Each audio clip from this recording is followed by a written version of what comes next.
Paz. Estamos aquí en la tercera temporada de la visión de la mediación con los lobos, porque el que con lobos anda, a mediar aprende. Y hoy vamos a hablar, Juanma, de un tema que tiene que ver con otra dinámica, otro tamaño de conflicto, que son los conflictos o las mediaciones multipartes o multifactoriales.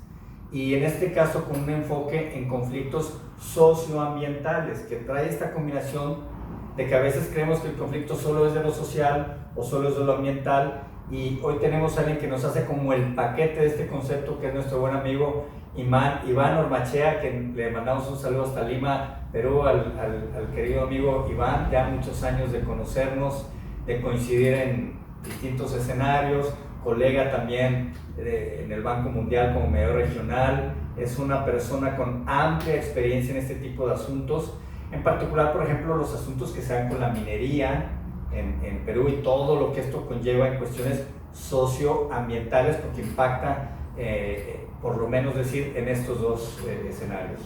Sí, bueno, interesante e importante, porque otra vez regresamos al tema de las escuelas, donde tenemos como dos partes nada más, y son multipartes: el gobierno municipal, el gobierno estatal o la provincia, como le llaman allá, el gobierno federal, las empresas, los campesinos, los trabajadores de la mina. O sea, todo es los factores y los diferentes intereses de cada grupo, ¿no? Me recuerda también algo parecido con el tema, por ejemplo, de los desarrolladores de vivienda en ciertas zonas del país, en donde también entran a partes o lugares donde eran prácticamente rurales, y le cambiaron la cara a ese pueblito, a una orbe como lo que platicamos, Huehuetoca, Tecámac, donde había más vacas que personas, y en 4 o 5 años pues había 5 o 6 veces más la población que atendía al alcalde, por ejemplo. Entonces me hace muy interesante escuchar la experiencia de Iván en esta parte ya multifactorial, que es algo que no hablamos mucho en el tema de la mediación, y que se me hace muy importante para este tipo de situaciones o de contextos mucho más, con una amplitud más grande que la que tendríamos nada más en algo que sea de dos partes. Iván tiene una organización que se llama ProDiálogo, que tiene ya mucho tiempo trabajando, desarrollando investigación, estudio, propuestas, aproximaciones, facilitando procesos. Interesante escuchar a nuestro amigo Iván de las experiencias, de las lecciones aprendidas y de cómo se pueden abordar este tipo de conflictos. Vamos con nuestro invitado el día de hoy. Hola amigos de la Gaceta de Paz, estamos nuevamente aquí con ustedes en nuestro programa La Visión de la Mediación con los Lobos. Tenemos un invitado de lujo, un amigo ya de muchos años y de muchas batallas, nuestro buen amigo Iván Ormachea desde Lima, Perú. Iván, ¿cómo estás? Muy bien, Rafael, Juan Manuel, ¿cómo están? Un gusto de compartir con ustedes estos minutos. Pues miren amigos, les voy a presentar, aunque ya muchos de ustedes lo conocen, porque Iván ha estado múltiples ocasiones en nuestro país, aparte evidentemente no solo en Perú y en México, es una persona que ha tenido un recorrido y una trayectoria importante.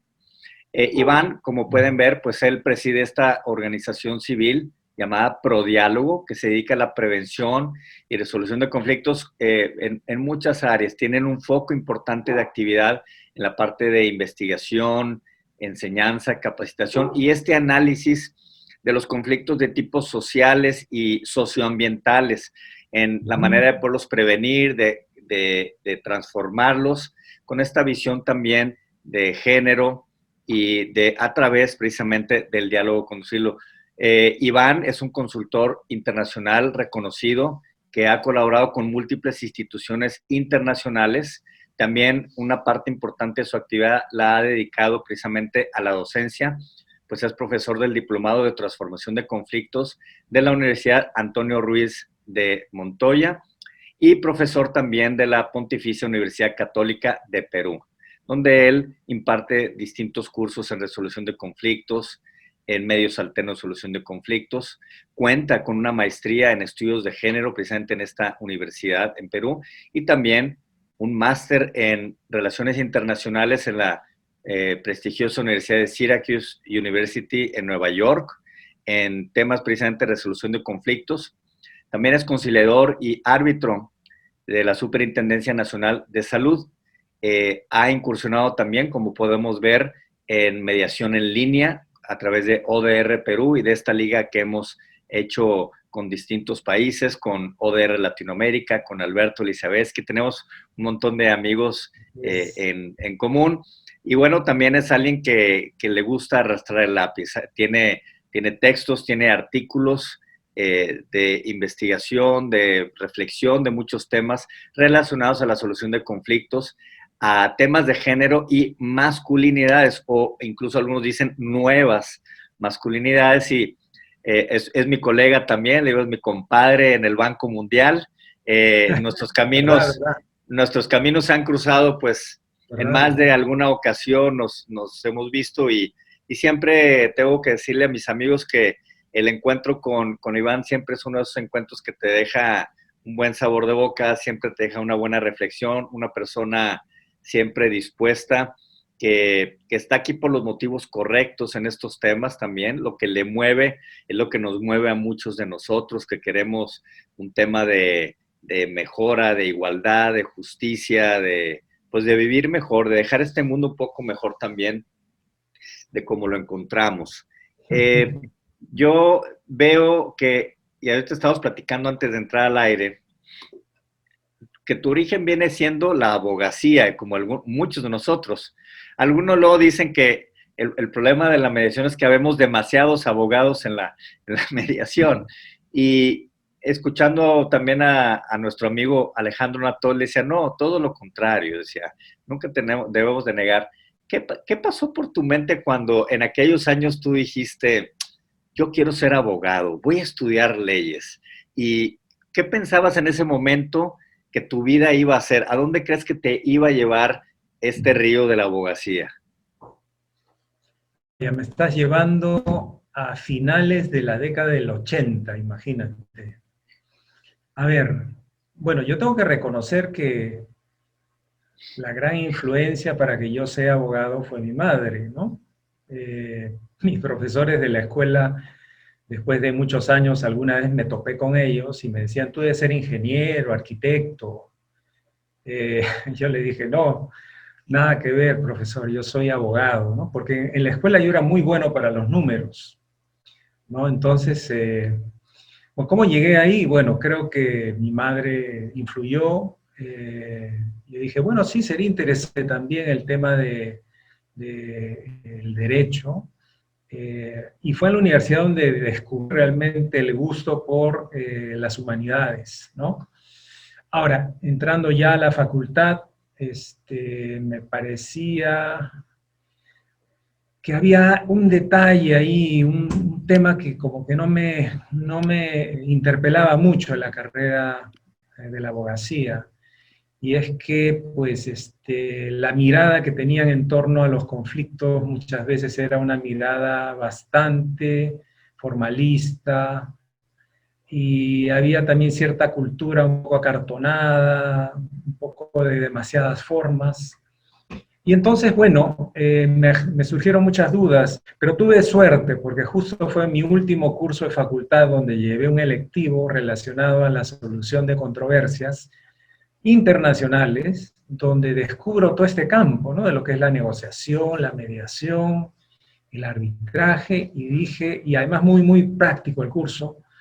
Recuerdo con mucho cariño a mi profesora Elvira Méndez, ¿no? Quien sería luego mi asesora de tesis. Y dije, quiero explorar estos temas, ¿no? Y realmente entré a la biblioteca, ¿no? En esa época no había internet, el 89, y descubrí que había todo un campo, y mi tesis fue sobre el conflicto de las Islas Malvinas, ¿no? Por esos avatares del destino tuve la suerte de viajar a Europa y acceder a bibliografía en inglés sobre el conflicto. Había habido pues este conflicto armado, me parece que fue el 82, ¿no? Muy lamentable entre argentinos y británicos, y ya se había escrito, digamos, una siguiente generación sobre el tema, pero en términos generales me sirvió muchísimo para darme cuenta que habían otras maneras de resolver los conflictos, ¿no? Basados en el consenso fundamentalmente, y ahí es donde decido explorar más, y ya siendo bachiller, sustentando esta tesis, es que accedo a un curso de Naciones Unidas en Colombia, gracias también a la Universidad Javeriana de Bogotá, y en 6 semanas nos hicieron una inmersión conjuntamente con 25 sudamericanos en este tema de resolución de conflictos, con muy buenos expositores, y ahí dije, esto es lo que yo quiero hacer de por vida, ¿no? Entender de otra manera los conflictos, trabajar como mediador, facilitador, analista, en fin, y contribuir sobre todo a lo que se llama la construcción de la paz, ¿no? Y bueno, ese fue el gran disparador. El resto es una historia llena de muchas satisfacciones, producto de que, digamos, el 90, que es donde ya empiezo a trabajar este tema, en el Perú prácticamente no habían más que 2 o 3 personas que conocían de la existencia de este campo de la resolución de conflictos. Más que en el tema de mediación, yo me focalicé mucho en lo que era resolución de conflictos, y tuve la suerte a través de la cooperación internacional de llevar cursos fuera del país, ¿no? En Suecia, en Noruega, y a Dios gracias tenía la facilidad del inglés, y es ahí donde justamente me especializo, ¿no? Ya posteriormente vendría la beca de maestría, el 94, el 95, y eso determinó justamente mi especialización en este campo. Interesante cómo coincide tu historia con algunas otras historias de otros invitados que tuvieron la oportunidad de tener, por azares del destino, en una etapa como temprana de su desarrollo profesional, ¿no? En ese momento en el que uno estaba diciendo, ¿a qué me voy a dedicar? O como tú dijiste, ¿qué es lo que quiero hacer el resto de mi vida? Porque al fin de cuentas es interesante la puerta por la que entramos. Cuando es una decisión donde yo digo, esto es lo que quiero hacer, a cuando te dicen, te contrato y vas a hacer esto aunque no tengas el perfil o no lo sepas hacer. Y creo que eso ha distinguido un poquito a veces el desarrollo. Y también escucho en tu historia, lo que he escuchado en otras historias donde nos identificamos, es que te has construido a ti mismo, es decir, tú has creado y generado. Y creo que este es un mensaje importante para los jóvenes, sobre todo que están hoy con más oportunidades, es decir, ya no tienen que ir a la biblioteca, todo el acceso a la información lo tienen en línea, ya no tienen que ir a lo mejor hasta Noruega, toman el curso en línea, es otra dinámica y otra posibilidad, ya no es 1 o 2 maestros, sino ya es un movimiento internacional e incluso en muchos de nuestros países, pero nuevamente creo yo, independientemente de eso, el impulso cuando uno tiene el deseo ferviente y la creencia de hacer algo, y entonces nada te detiene. No estoy diciendo, y ahorita seguramente nos vas a platicar, pues que todo haya sido miel sobre hojuelas. Hay momentos y situaciones siempre de reto y de dificultad, y a lo mejor para estos muchachos que cada vez son más, que empiezan a voltear, que empiezan a encontrar algo que les llama la atención de estos temas, y ¿qué fue lo que a ti en particular te llamó la atención que dijiste, yo entré con una idea a la universidad, me encontré otra cosa y esta es la vereda que yo quiero, pues no diría que cursar porque no había, sino que tuviste prácticamente que agarrar el machete e ir haciendo la vereda, ¿no? ¿Qué implica esto de ser como pionero o precursor de algo y qué requiere para hacer eso? Sí, bueno, me estás haciendo recordar aquellos tiempos. Fueron tiempos difíciles. La década del 80, al menos aquí en el Perú, fue una década muy, muy dura. ¿Por qué? Porque fue el surgimiento de Sendero Luminoso, ¿no? y otro grupo terrorista subversivo. Tuvimos una inflación terrible.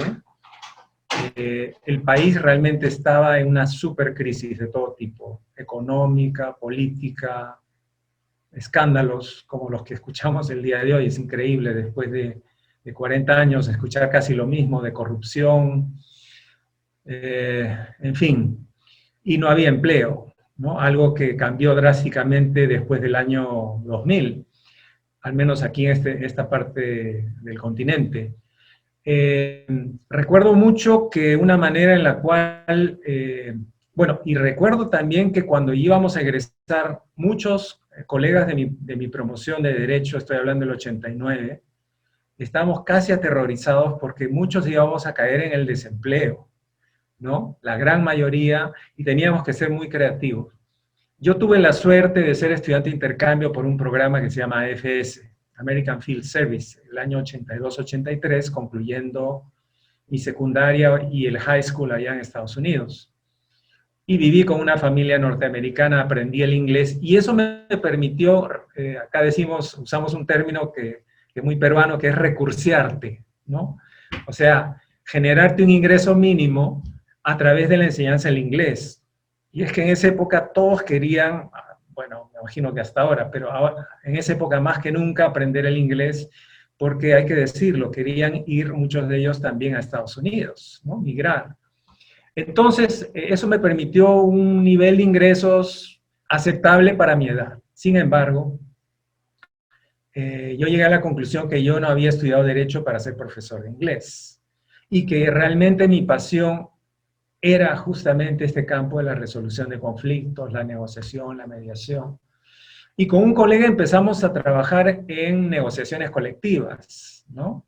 Él, un abogado laboralista muy inteligente, asesoraba a sindicatos, y conversando le dije, mira, yo encantado de trabajar contigo, no pienso ni siquiera en el tema de honorarios, me interesa mucho la experiencia, y pues yo trabajaba más desde la perspectiva de lo que es la resolución de conflictos. Hicimos una super dupla, ¿no? Entonces trabajamos muy bien con los sindicatos, con una visión bastante constructiva, no una visión pues más de clasista, por así decirlo, o confrontacional, algunos dirían, sino con una visión de construir buenas relaciones entre trabajadores y empresa. Y creo que tuvimos muy buenos resultados. Obviamente no solo depende de un lado, depende de ambos lados, pero donde había, digamos, un eco por el lado empresarial funcionaba perfectamente, ¿no? Y entonces así avanzamos. Y poco a poco empecé a abrir, digamos, senda, ¿no? Recuerdo que conformé también una asociación civil, se llamaba IPRECON, Instituto Peruano de Resolución de Conflictos, Negociación y Mediación. Ya esa es una fase histórica, eso fue el 92, y empezamos a trabajar, pues, básicamente yo, el tema de lo que era la capacitación en estos temas, algo que realmente empezó a ganar mucha atención, sobre todo del ámbito legal, puesto que vinieron muchas innovaciones en el tema de los procesos, ¿no? El proceso penal, por ejemplo, incluyó el principio de oportunidad, ahí había una fase de negociación posible, luego el tema de la conciliación dentro del proceso judicial también, en temas civiles, en temas de familia, el Ministerio Público también utilizaba esta herramienta, incluso también en ciertos proyectos de desarrollo de las ONGs, surgieron conflictos, sea con los destinatarios, las comunidades, con los mismos equipos. Entonces yo empecé a trabajar mucho el tema de capacitación y eso me permitió poco a poco también entrar en temas adicionales, ¿no? Como el de gestionar conflictos, mediarlos de alguna manera. Pero claro, mi, entre comillas, profesionalización viene a partir de, o en paralelo, hay que decirlo, ¿no? Cuando empiezo a tomar estos cursos cortos en Suecia, en Noruega, y bueno, ya con la maestría en Estados Unidos, digamos que fue, digamos, la consolidación, al menos inicial, de lo que es este proceso de formación, porque uno nunca acaba de formarse, ¿no? Y de allí viene toda una etapa trabajando muy fuerte lo que fue la conciliación extrajudicial en el país, en otros países se llama mediación, en el Perú se decidió optar, así como en Colombia, por el término de conciliación, por toda la trayectoria conciliatoria que existe en el país, social y legalmente. Incluso fui secretario técnico del sistema de conciliación del Ministerio de Justicia en el 2001, una experiencia muy interesante para conocer el monstruo desde adentro, pero después regresé, digamos, un poquito a mis raíces, sin dejar el tema, obviamente, de la mediación o conciliación, pero regresé al campo de la resolución de conflictos porque se produjo todo toda una corriente muy fuerte de protestas luego de la caída del gobierno de Fujimori, donde se contuvo mucho al movimiento social, abierta la democracia, y con el incremento del precio de los commodities, sobre todo minerales, mucha presión de las empresas por explotar el recurso, sobre todo minero, pero empiezan a haber conflictos con comunidades y con pueblos indígenas. Y es ahí donde empiezo a trabajar este tema de los conflictos socioambientales, ¿no? Y donde IPRECON cambia, se fusiona con otra ONG, el Centro Peruano de Prevención y Solución de Conflictos, y formamos Prodiálogo, ¿no? Como tú verás, Prodiálogo es el resultado también de un proceso de negociación y de articulación. Juntamos equipos y eso nos permitió consolidar un equipo, yo diría, de gente muy comprometida, de lujo, y empezar a generar conocimiento, porque yo creo que ese también es otro de los grandes retos, ¿no?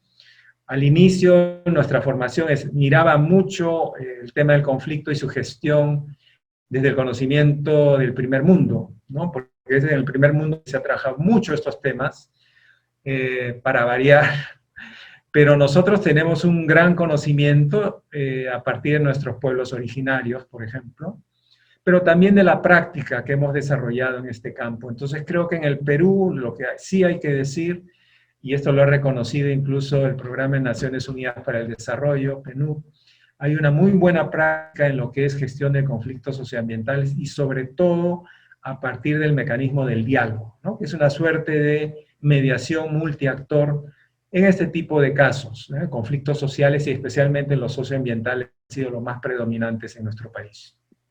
Pero a ver, háblanos, ese es el tema del día de hoy, amigos.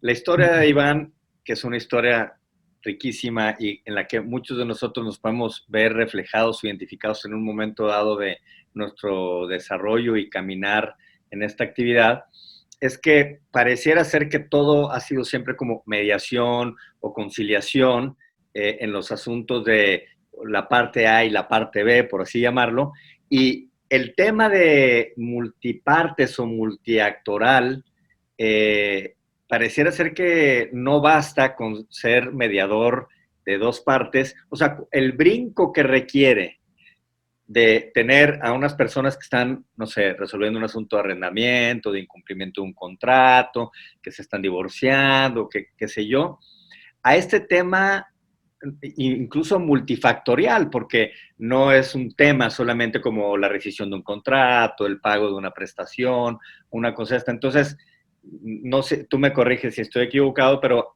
multiactoral a veces va de la mano de multifactorial o sea, sí, multipartes y multifactores.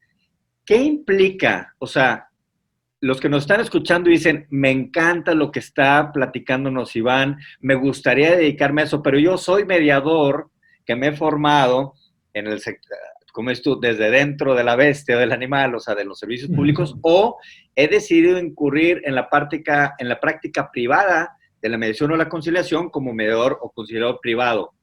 Pero me llama la atención este tipo de cosas, de los problemas que hay en mi ciudad, en mi pueblo, en mi estado, en mi país. Y me interesa incursionar en el mundo de los casos multifactoriales, multipartes y, ¿por qué no?, y socioambientales. Háblanos un poquito de esto, como de los elementos o las características de lo que implica hablar de este tipo de asuntos, que ya no nos basta solo con saber mediación y lo que hacías en la metodología a lo que implica hacer. ¿Dónde está el brinco y qué es lo que implica? Bueno, yo creo que hay un lado muy positivo sobre el hecho de ser mediador o mediadora y luego dar el salto, digamos, a este tipo de gestión, ¿no? Es una gestión, seguro esto lo habrán escuchado muchas veces, ¿no? Una gestión de la complejidad. Y también hay que reconocer, abro un paréntesis, que los casos bilaterales que tú mencionas, ¿no? De familia, de contratos, también son complejos, o sea, es otra dimensión de la complejidad, diría yo. Creo que lo positivo, regreso al punto inicial, es que los mediadores, mediadoras tienen, o al menos desarrollan las habilidades básicas, mínimas, para dar ese salto, digamos, cuanti y cualitativo, ¿no? Es decir, tienes, si eres un mediador o mediadora que tiene práctica, que sabe que lo que hace le apasiona y lo hace bien, y es reconocido, reconocida por eso, yo creo que entonces tienes la posibilidad de trabajar con personas, escuchar, saber comunicar, ser creativo, etc. Y ahí lo que viene, obviamente, dimensionalizar aún más, ¿no? Estas habilidades. ¿Por qué? Porque a diferencia de tener estas partes sentadas alrededor de una mesa en tu oficina o en algún sitio, probablemente no las tengas ahí, ¿no? Estarán en el campo o estarán eventualmente bloqueando una carretera o amenazando eventualmente, o tú intuyendo que lo que se viene es la escalada del conflicto y tienes que anticiparte. Y entonces, pues, tienes que desarrollar justamente otras habilidades, ¿no? Número uno, ser consciente de que estas personas, pues, cada uno de ellos tiene una historia, es parte de una cultura, tienen ciertas prácticas, incluso de resolución de conflictos. Y en muchos casos lo que hay que hacer es, digamos, entender cómo piensan, funcionan, cuáles son las aspiraciones, las posiciones, intereses, necesidades, eso lo conocemos. Y este primer gran ejercicio es lo que llamamos el mapeo de actores, ¿no? De ahí viene obviamente, mucho más análisis que hacer. ¿Cuál es la dinámica que tiene este conflicto? ¿Cuál es la historia del conflicto? ¿En qué fase se encuentra? ¿Cuáles son los temas o los problemas? Alguien que, por ejemplo, yo siempre recuerdo, y bueno, es parte de nuestro consejo consultivo en ProDiálogo, y para nosotros es realmente un maestro que seguimos no solo por sus conocimientos, sino por el gran corazón que tiene y compromiso con este campo, es John Paul Lederach. Y él, por ejemplo, tiene un modelo muy sencillo para entender los conflictos o analizarlos, que son las 3 P's, ¿no? Las personas, el problema, personas, problema y proceso. Y proceso, o la dinámica, efectivamente. Entonces, si tú tienes ese análisis bien hecho y lo mantienes al día, de ahí tienes que preguntarte por dónde le entro, ¿no? La famosa entrada. Y es ahí donde tienes, obviamente, que diseñar un plan de intervención. Y entonces, puede implicar cosas que aparentemente tú das por descontado, ¿no? Por decir, qué sé yo, un ejemplo cualquiera, ¿no? Y me trae a colación un proceso que ahorita estoy justamente administrando con uno de mis colegas. ¿Y qué pasa si uno de los líderes tiene una profunda desconfianza en tener reuniones bilaterales contigo? ¿Por qué? Porque dice, no, tenemos que reunirnos todo el bloque de las federaciones, porque si no, puede haber un malentendido, etc. Bueno, eso tienes que administrarlo. Entonces, si hay un problema de desconfianza, bueno, ¿cuál es la mejor intervención para fortalecer la confianza? O de repente hay un tema de mala apreciación de tu rol, bueno, explicar bien tu rol. O de repente tuvo un mal día, no lo sé. Entonces, todos esos detalles tienes que identificarlos, administrarlos y construir, en el buen sentido, una estrategia de intervención, ¿no?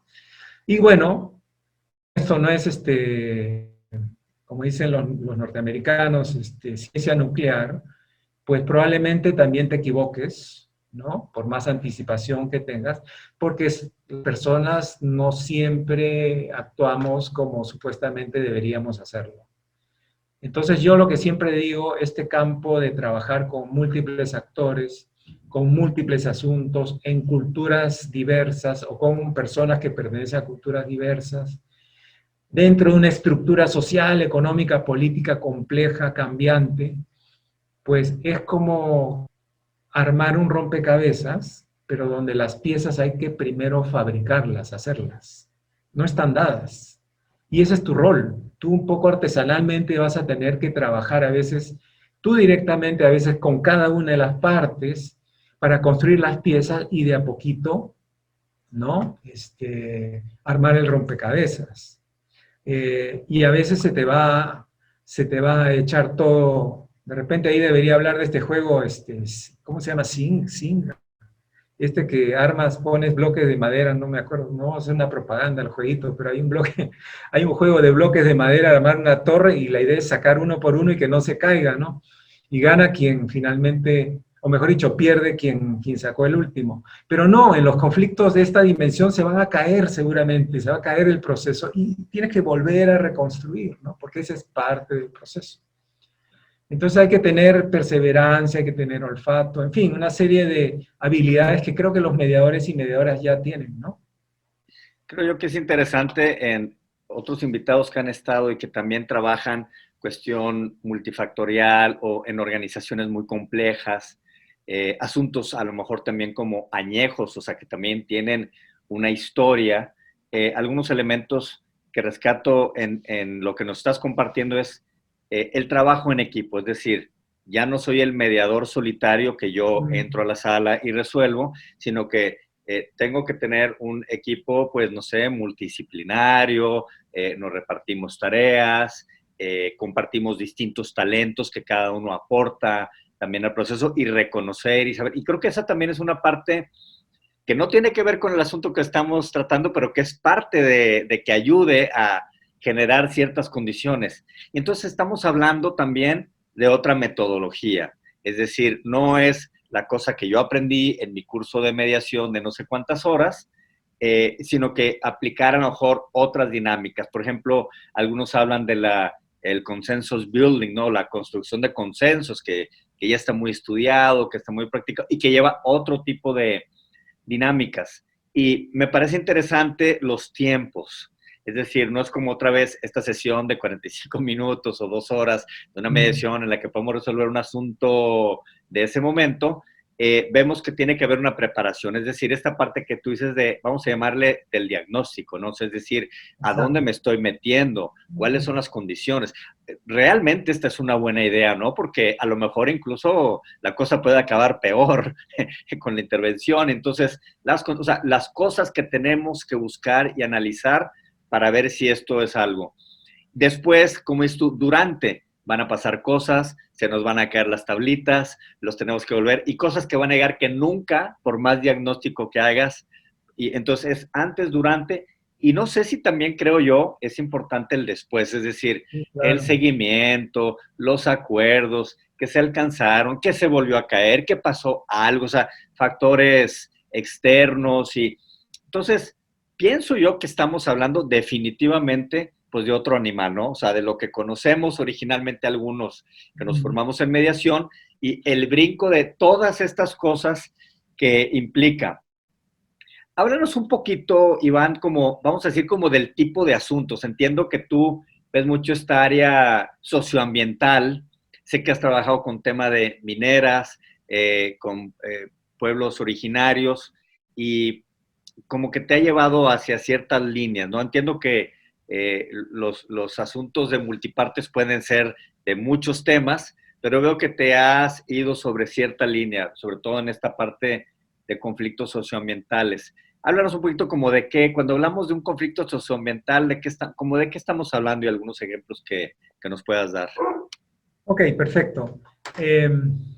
A ver, antes de responder tu pregunta, lo que mencionas, esta fase post, digámoslo así, post acuerdos, ni siquiera hay un acuerdo, digamos que más bien tenemos una fase de proceso que permite estabilizar las relaciones, etcétera.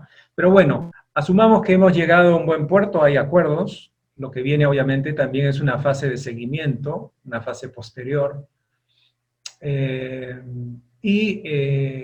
corresponde obviamente tener toda una organización predeterminada y prevista para ello, ¿no? Porque a veces los acuerdos pues también se topan con problemas, ¿no? Faltó el presupuesto, ya no se puede ejecutar, o el acuerdo no está tan claro, no dice para cuándo, ¿no? Y se asumía que era inmediato, a mediano plazo, etc. Entonces hay que retomar el asunto, ¿no?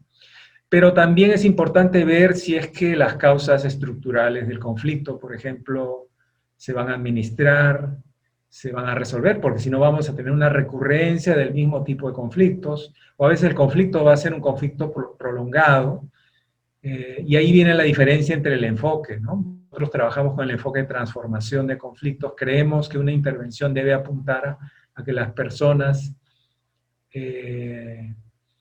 mejoren, ¿no? Mejoren como persona, o los actores se sientan mejor luego de este proceso, sean mejores, las relaciones entre ellos también sean constructivas, se genere un aporte a la cultura de cómo conflictúan, porque cuando uno conflictúa demuestra ciertas prácticas, ¿no?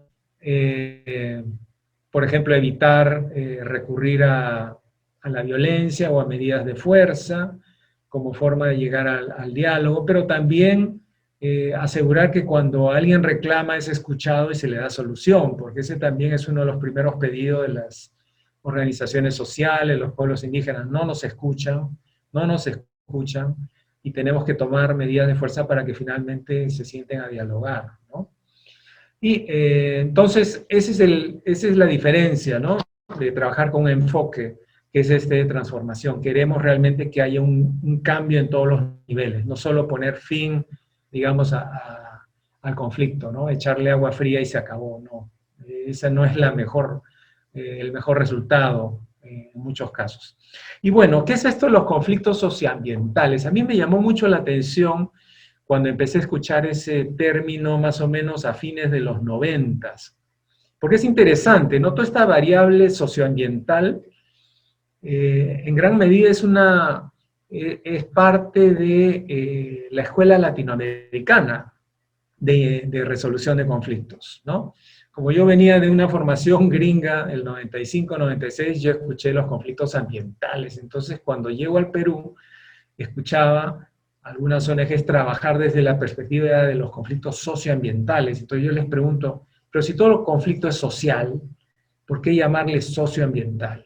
Y me dieron una súper buena, clara y fácil de entender explicación.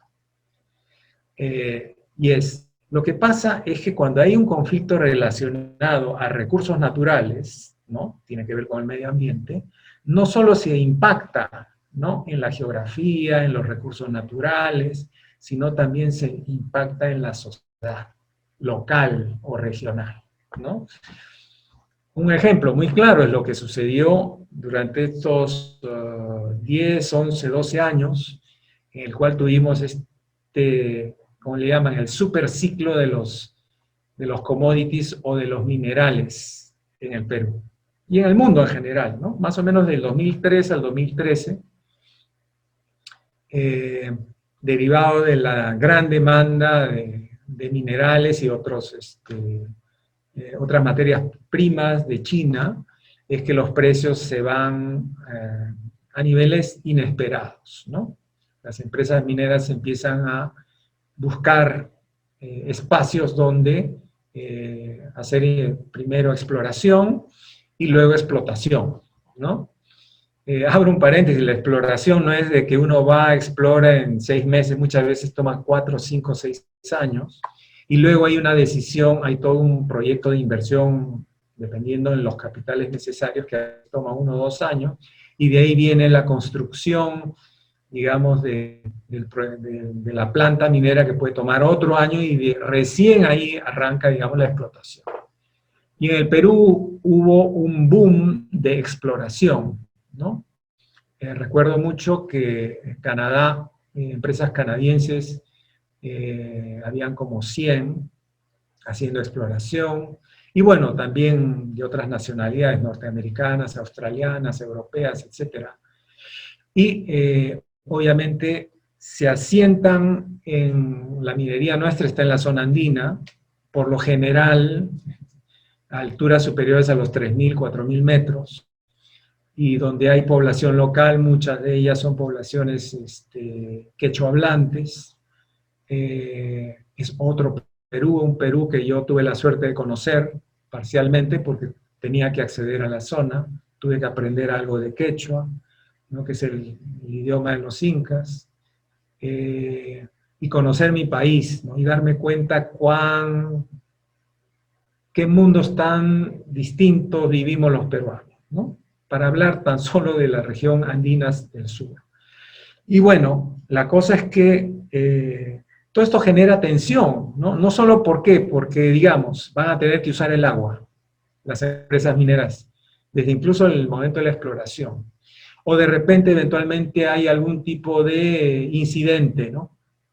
Impacto ambiental le llaman, otros dirían contaminación, de aguas, de tierra, hay polvo, en fin. El hecho de que de un momento a otro empiezan a circular camiones, camionetas, en comunidades que están en situación de extrema pobreza, que instalan campamentos donde tienes agua caliente, tienes comida caliente, o sea, tienes, digamos, todo lo necesario para operar en muy buenas condiciones de trabajo. Sin embargo, la periferia, las comunidades no tienen mucho más que solo su producto de subsistencia. Todo eso genera tensiones, ¿no?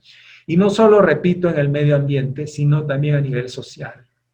Y entonces ahí se disparan muchas expectativas por el lado de las comunidades. Queremos trabajo, que es lo primero que escuchábamos, cuando había el deseo de recibir a las empresas, pero en otros casos había una oposición total, ¿no? Porque era o agricultura o minería, por distintas razones. Y en esos casos nosotros no interveníamos, porque ¿qué puente puedes tú, digamos, tender cuando la oposición es genuina? Porque también había una oposición basada en la negociación, ¿no? Te digo no, pero a la hora que nos sentamos, bueno, ya dependerá qué me das, etcétera. Bueno, pero digamos, donde la oposición es genuina, es real, ahí era imposible que nosotros no interveníamos en este tipo de casos, pero donde sí veíamos y nos invitaban a, digamos, a contribuir a un buen relacionamiento, pues obviamente lo intentábamos, ¿no? Pero es cierto que estos conflictos no solo impactan en los recursos naturales,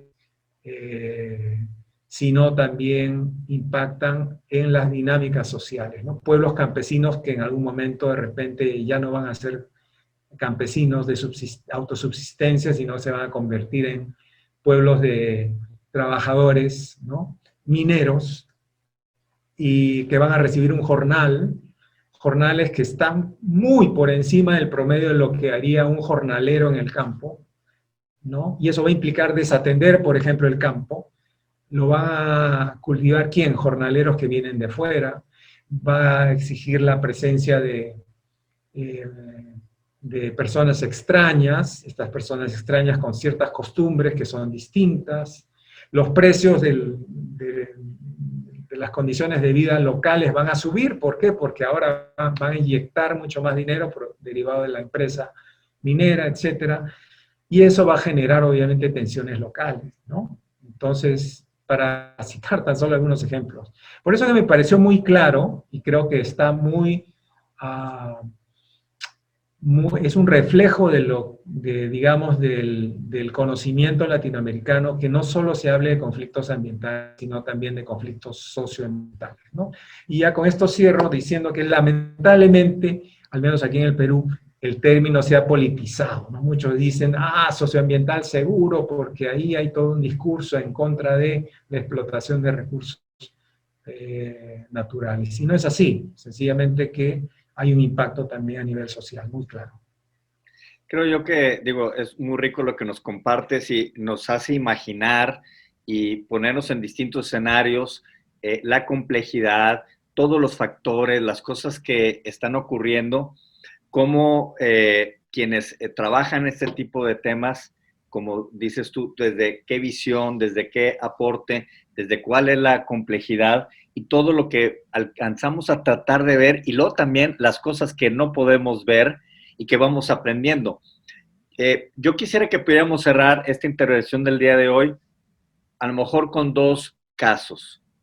Un caso donde las cosas a lo mejor no salieron como se hubieran querido, y qué lecciones se aprendieron de eso, que nos pudieras, son como estos trucos de magia, ¿no? Que pasa el mago a los demás, y sé que eres una persona en ese sentido muy generosa y muy abierta, pero también que nos hablaras, por ejemplo, de una historia de éxito, donde dices, mira, aquí las cosas funcionaron, resolvieron y sigue trabajando eso muy bien, ¿sabes? Esos casos de estudio, que cuando das clase haces referencia a ellos, y a veces también no hablamos de lo otro. ¿Qué fue lo que en algunos casos, no, sin entrar mucho en detalle, qué fue lo que crees tú que no funcionó y qué lecciones aprendidas te llevaste de eso? Y en la otra mano, estos casos o este caso donde dices, este es un caso de estudio, la cosa funcionó por estos elementos y esto fue lo que se aprendió, y que pudiéramos cerrar nuestra entrevista el día de hoy con estos dos ejemplos. Bueno, buena pregunta me haces, porque inmediatamente pienso en un texto que publicamos, se encuentra en nuestro portal, aquellos que estén interesadas en leerlo, en prodiálogo.org.pe. Hay una sección de publicaciones. Hicimos justamente una suerte de sistematización de experiencias de intervención. El texto se llama Minería, Conflicto Social y Diálogo. Y son 4 casos en los cuales intervenimos con esta mirada de administrar la complejidad desde el enfoque de la transformación de conflictos, ¿no? Fíjate, de esos 4 casos, en uno, digamos, se logró un resultado bastante satisfactorio. Hablar de éxito en este tipo de relaciones y contextos es bien relativo, te digo, ¿eh? Porque si bien en ese momento, ya no recuerdo exactamente, pero digamos, hace 10 años que logramos un resultado muy bueno para todas las partes, comunidad y empresa minera, esto no inmuniza a que estas relaciones eventualmente regresen a situaciones de conflicto, porque son relaciones dinámicas. Las necesidades que están muy en juego, a veces más que los intereses, ¿no? Cambian, y entonces pues hay presiones, hay nuevos liderazgos, políticas distintas de las empresas, ahora tenemos pandemia, ¿quién iba a pensarlo? Y entonces van a haber situaciones de tensión y de conflicto, como que han sucedido, ¿no? Uno de estos casos es un caso en la zona en la región de Tierras Altas del Cusco, ¿no? Si mal no recuerdo, es la comunidad de Chilloroya, y la empresa es Hadbay.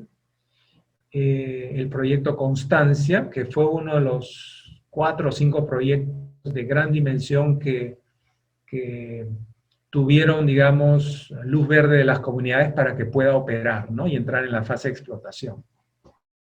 ¿Cuál era el problema? Voy a tratar de resumirlo lo máximo. La empresa tenía serios problemas de relacionarse con la comunidad quechohablante, una comunidad campesina, indígena, y había intentado por diversos medios tener una buena relación y llegar a un acuerdo. ¿Para qué? Para ingresar a la zona y continuar sus operaciones. La empresa estaba muy disgustada porque no lograba avances en ese sentido, y en paralelo un grupo de personas de la comunidad pues había empezado a hacer minería artesanal, ¿no? Más que todo vender tierra, digamos, ¿no? A acopiadores. Y entonces, claro, la empresa decía, oye, yo tengo la concesión legalmente, tú no puedes hacer minería dentro de mi concesión, ¿no? Estás ganando dinero, de ahí que esto se va a expandir, porque también hubo un boom de la minería informal, y que además es también muy contaminante y donde se generan dinámicas de mucha explotación, ¿no? Entonces, lo último que quiere una empresa formal es tener informales dentro de su concesión. Y entonces, bueno, después de un año, ya no recuerdo cuántos meses más, de tener reuniones con uno, con otro, nos costó mucho tener la entrada con la comunidad, se logró. El acuerdo fue muy interesante, ¿no? Y tuvimos que trabajar mucho, y esta es parte del tipo de gestión que hacemos, ¿no? Hablarle al oído a los decisores de un lado y de otro lado. Y finalmente se aceptó que la empresa pues regule esta actividad artesanal minera, que era muy acotada, en verdad, no era nada sobredimensionado, lo regule a tal dimensión que no implique un mayor crecimiento, que incluso le iba a reconocer, le iba a ceder esa cuadrícula a la comunidad, no a estas familias, sino a la comunidad, para que pueda hacer esta actividad, y que iba a formalizar con dinero de la empresa, ¿no? Para que obviamente se ajuste a ley y no hayan implicancias no deseadas. Y la comunidad dio todos los permisos para que la empresa pueda realizar sus operaciones, ¿no? Un proceso conversado, dialogado, a más de 4.000 metros de altura, ¿no? Con la presencia de mujeres y hombres de la comunidad,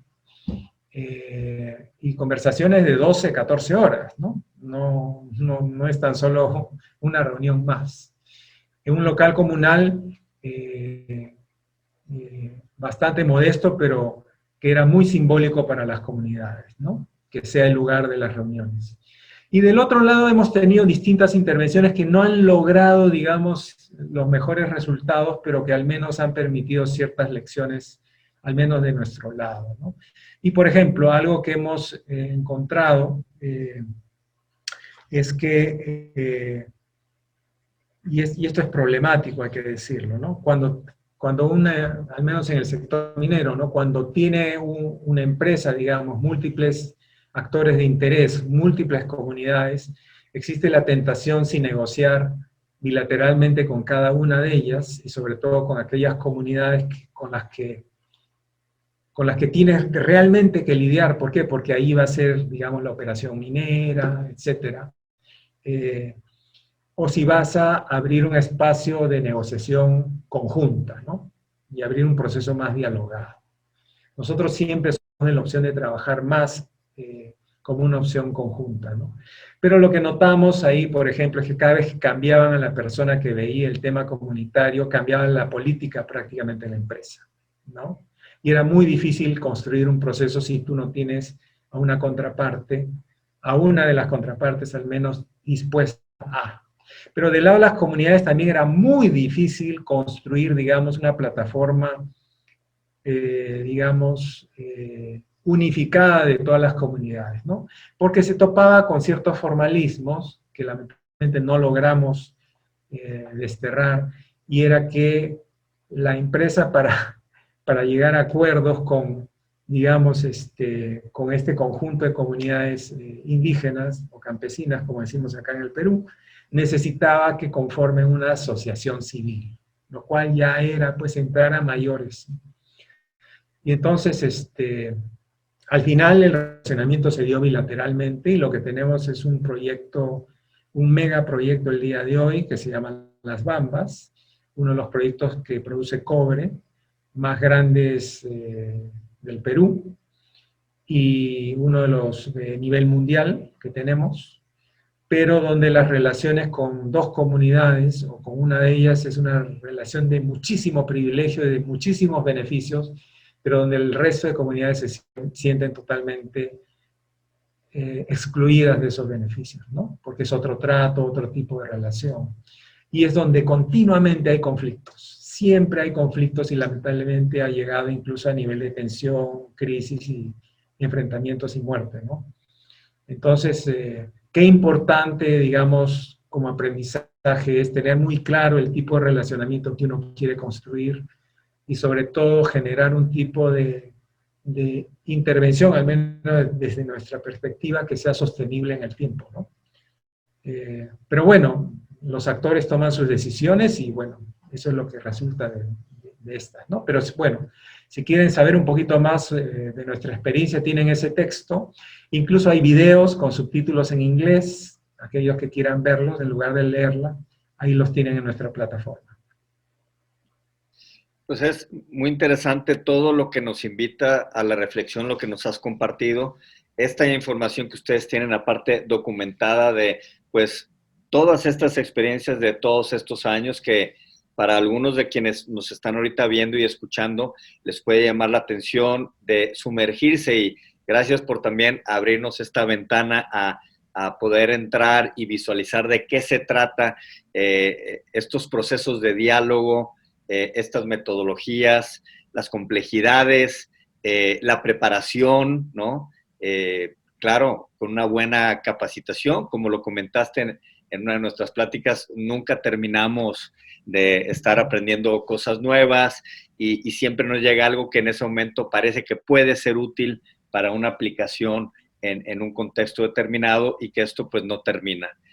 La verdad es un tema importante, vivimos en países complejos, con situaciones ancestrales que venimos arrastrando, como dices tú, no se resuelve nada más echándole un balde de agua fría, sino realmente es cómo se puede trabajar más de raíz, desde una visión más sistémica, esta visión que ustedes utilizan más transformativa también del mismo, y de procesos que son a largo plazo, es decir, son procesos que para que se mantengan no requieren de una o dos intervenciones, posiblemente tiene que haber un programa de seguimiento, de evaluación, de reconfigurar o de lo que sea necesario. Pues, Iván, te agradecemos mucho el tiempo que nos hayas, eres una persona siempre muy inquieta, muy dinámica, y que nos hayas dado un espacio de tu tiempo en tu agenda para podernos atender, sobre todo para poder compartir esta experiencia, esta visión que has tenido tú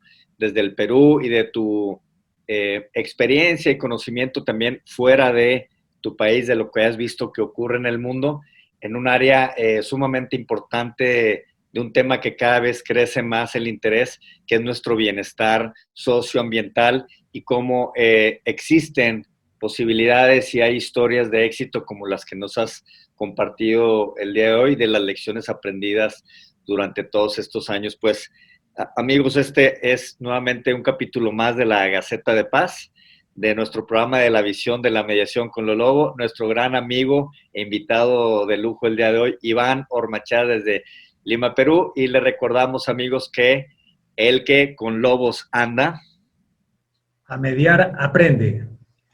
Gracias, Iván. Un gusto tenerte aquí en el programa. Muchos saludos y esperamos vernos pronto.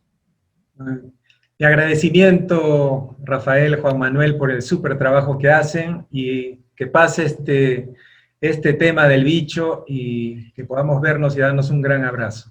Cuídense mucho. Esperemos que sea pronto. Gracias igualmente, Iván. Nos vemos. Estamos de regreso, amigos. Qué interesante escuchar la experiencia de una persona con tanto trayecto, que le ha tocado estar en situaciones muy complicadas, donde vemos varios elementos interesantes. Uno, la mediación no es para todos los casos.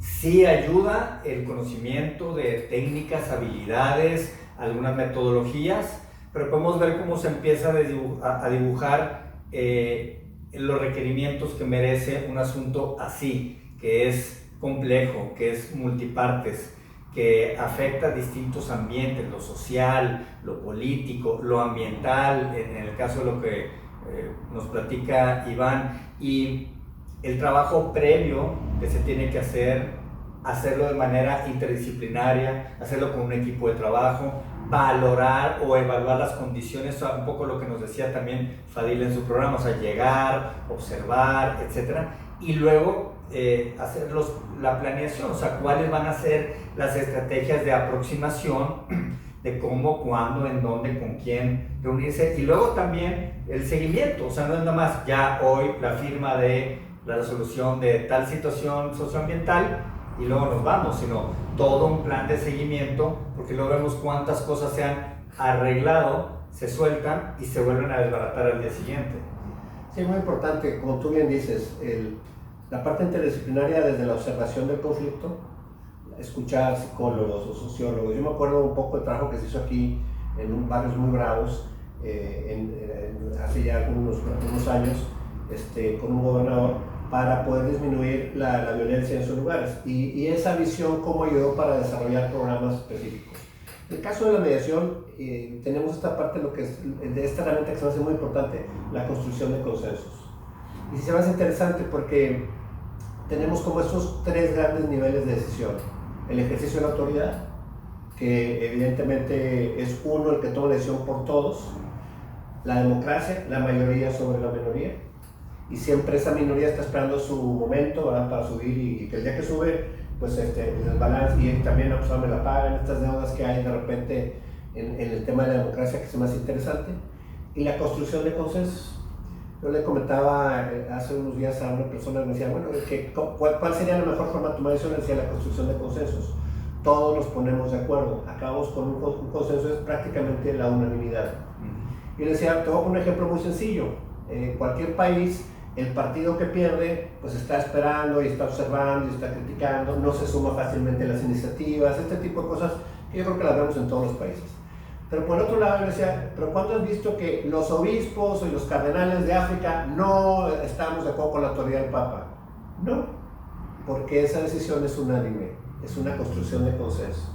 Entonces me hace bien interesante es la fortaleza que da la construcción de consensos. Me preguntaban los clientes, ¿no? ¿Cómo prefieren decidir? O sea, ¿quieren negociar o hacer un ejercicio de autoridad? Por ejemplo, ahora los bancos, que van a estar seguramente muy interesados en resolver los conflictos que se vinieron con el tema de COVID, y cómo pueden en un momento dado hacer una estructura poderosa. Y le digo, es mejor construir consenso a tomar una democracia o inclusive un ejercicio de autoridad. Entonces, y eso va a fortalecer, ¿el beneficio cuál es? Un convenio que se respeta a largo plazo y se cumple, porque lo construyeron las partes con un compromiso seguramente al momento de estar dialogando y estar construyendo. Y para mí eso es una fortaleza importante y algo que hay que anotar en este tipo de conflictos multifactoriales, multipartes, con intereses muy diferenciados, respetando esa norma de la mediación que es todos los intereses son importantes. Y en lo que nos compartía Iván, podíamos ver algunos elementos donde fue exitoso y donde no lo fue el proceso. Claro. Y tiene que ver mucho esto que estás comentando, esta aproximación. Ejemplos sobran. Nosotros aquí en México tenemos 3 momentos, yo podría decir, de un mismo conflicto. El famoso aeropuerto de la Ciudad de México, por ejemplo, en la época de Fox, cuando se quiso hacer, en la época de Peña, que se empezó a construir uno, y en la actual administración, que echa para atrás y está desarrollando otro. Entonces, creo que los 3 ejercicios, sin decir que uno sea mejor, otro sea peor, y llevamos 20 años con eso. Bueno, y tenemos un país todavía con un gasto tremendo que no ha resuelto esto en mucho tiempo, y creo, no que estoy seguro, ha tenido que ver con los procesos que se han seguido, la falta del diálogo, del contacto, del consenso, y más a veces el acto político de o sea, preguntémonos quién ha ganado con estas decisiones en estos 3 momentos de un mismo tema. ¿Y quién ha perdido? Pues todos. Ese es el tema. El país sigue con un problema de movilidad, los inversionistas han generado una desconfianza, las calificadoras nos están descalificando, las fuentes de trabajo que se pudieron generar, y no es un tema debatir de si estamos a favor o en contra de alguno de los 3 proyectos en su momento que se dieron, sino más bien el análisis de los procesos y los resultados que estos no o sí generaron de manera sobre todo negativa. O sea, quién se vio beneficiado en cada uno de estos, cuando pudo haber sido un resultado distinto. Tenemos, por ejemplo, el caso del famoso campo de golf que alguna vez se quiso construir en Tepoztlán, estado de Morelos. Iba a ser un campo de golf de clase mundial, iba a entrar a la liga la PGA, iba a venir un renombrado diseñador de estos ex golfistas retirados para el diseño, etc. Iba a crear una fuente de ingresos importante en la zona que lo iba a levantar económicamente, iba a generar empleo constante, etcétera, etcétera. Y otra vez se repitieron algunas cosas. Entonces, del tamaño del proyecto no importa, es decir, puede ser un aeropuerto nacional importante como el de la Ciudad de México, o un proyecto más regionalizado como el de el campo de golf, que al final ni campo de golf, ni inversión, ni generación de empleos. O sea, ¿quién ganó con la solución esta? Siempre son a veces grupos pequeños o grupos de choque, y que rompen o no se les mete en tal metodología que la misma metodología no les dé escapatoria y los vaya o llevando a una solución o poniendo en evidencia de quién realmente está ahí y qué intereses están detrás. Otra vez regresando un poco al tema de migración, aquí, o sea, el tema de lo político sobre lo social. la visión y estas situaciones, y a veces estos grupos, más que de choque, que tienen una visión muy radicalizada, que intervienen, y alguien de la mesa, en este caso el inversionista, decide, ¿sabes qué? Nos está muy complicado. Pone en riesgo mi inversión, me voy a otro lado.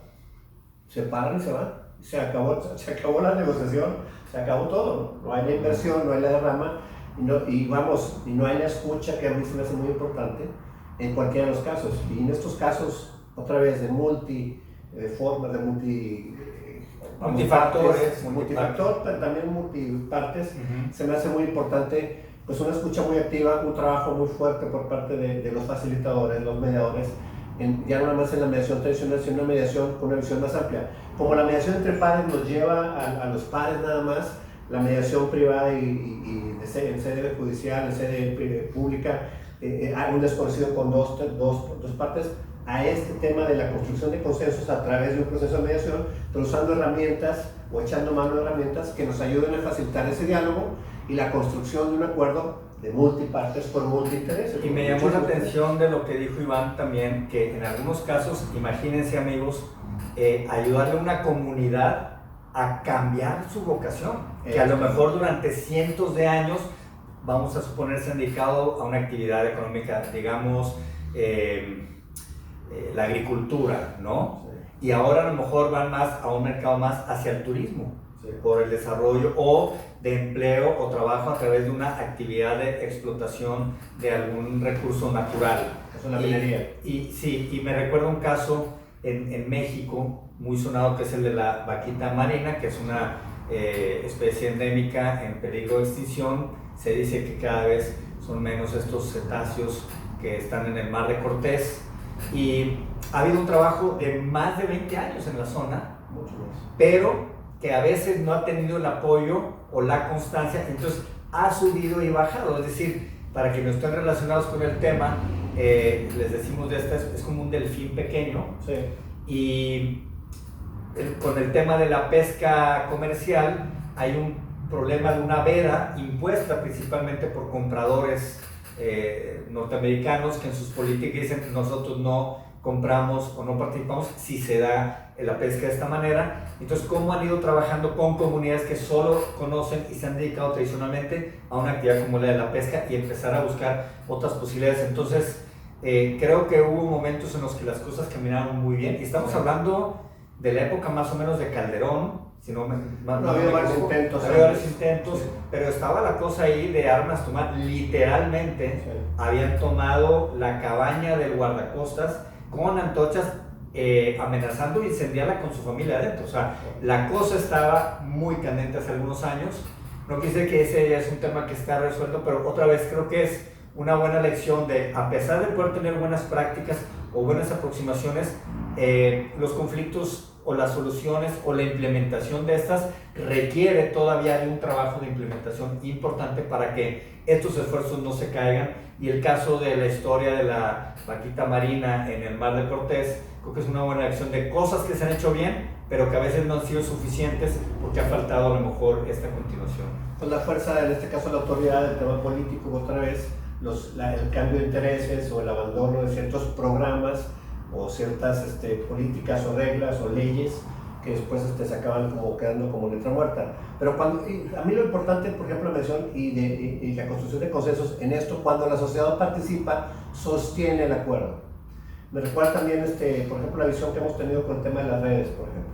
Hacer redes de mediación comunitaria, redes de mediación escolar. O sea, esa visión siempre del Estado, decir, bueno, yo tengo aquí mis mediadores y desde aquí sale todo, cuando no alcanza el presupuesto para cubrir toda la necesidad, no solo lo que se judicializa o no solo lo que entra en una Secretaría de Educación, sino todo lo demás que sucede alrededor. Y la visión desde una red, en donde cuando la sociedad la hace suya, no importa quién gobierne, no importa quién regrese, no importa qué política o qué idea tenga eso, la sociedad ya lo convirtió en cultura, lo hace suyo, lo sigue manejando, lo sigue haciendo y sostiene, no los programas ya, sino esa nueva cultura, esa nueva forma de hacer. Yo creo que estos temas cada vez están teniendo más relevancia porque cada vez hay más conciencia de que solo tenemos una casa, solo tenemos un planeta, y los asuntos socioambientales están al orden del día. Verdad es que nos estamos acabando nuestro mundo y nos está costando cada vez más. estos son temas que vamos a tener que empezar a dialogar y abordar de manera distinta, que tenemos que estar muy prestos, hay que prepararnos a abordarlos de otra manera, porque no es sostenible seguir viviendo como hemos vivido y seguir devastando el medio ambiente como lo estamos haciendo como especie. Yo como biólogo te digo, los próximos 10 años vamos a tener discusiones serias en el tema del mar abierto, el mar intercontinental, o sea que no es posesión de ningún país, en donde se da la pesca de manera agresiva, el tema de las selvas, la tala de las selvas, las minas a cielo abierto, o sea, todos esos temas que ya están en crisis, pero que van a ser más claramente vistos en esa crisis. Y deja que regresemos a esta nueva normalidad. La movilidad. Vamos a empezar a ver esto cada vez más y va a llegar un momento, y ya se habla de un momento en donde no retorno, ¿no? O sea, donde si nos acabamos el planeta nos vamos todos, y pues eso va a ser es un tema que vamos a tener que empezar a hablar socialmente hablando, políticamente hablando. Lo político ya está, pero a nivel de discurso, como el tema de la paz, a nivel de discurso, sin muchos presupuestos, sin la creencia, sino como una aparente necesidad, pero no con la urgencia con la que la ven, por ejemplo, los científicos, ¿no? Entonces, creo que esto va a abrir debates muy fuertes en este sentido, con muchos intereses, con mucho jaloneo, y bueno, aquí está la mediación y la construcción de consensos como una excelente herramienta que nos ayuda a resolver, y resolver como lo hace a largo plazo también. Pues estar atentos, amigos, prepararnos, porque esto es algo que tenemos a la vuelta de la esquina, ya vamos tarde, sí. Y qué bueno que haya personas entre quienes nos están observando el día de hoy, que ya se han estado preparando, que ya saben muchos de estos temas, que a lo mejor van a ir a buscar otras cosas, y que el día de mañana a lo mejor ustedes van a ser los protagonistas, que van a dirigir una mesa para tomar decisiones que son importantes a distintos niveles, a nivel pueblo, local, regional, nacional, o por qué no, incluso global. El día de mañana pueden estarle llamando a ustedes de alguna agencia de Naciones Unidas o de uno de estos organismos donde se tienen que tomar decisiones importantes entre los países de cómo cuidar nuestro medio ambiente, de cómo esto genere el menor impacto y de cómo podemos resolver. Le agradecemos mucho a Iván Ormachea, nuestro buen amigo allá en Lima, Perú, todo el trabajo que ha hecho él a través de ProDiálogo, con un equipo muy experimentado, muy preparado, que han trabajado más allá de sus fronteras, no solo en Perú, pero han trabajado en otros países de la región, y de las lecciones aprendidas y de lo que el día de hoy nos compartió aquí en el programa. Pues muy bien, pues sin más ni más. Despedimos la transmisión, una emisión más aquí en la Gaceta de Paz, televisión de la mediación con los Lobo. Porque que con lobos andan. A mediar aprende. Nos vemos.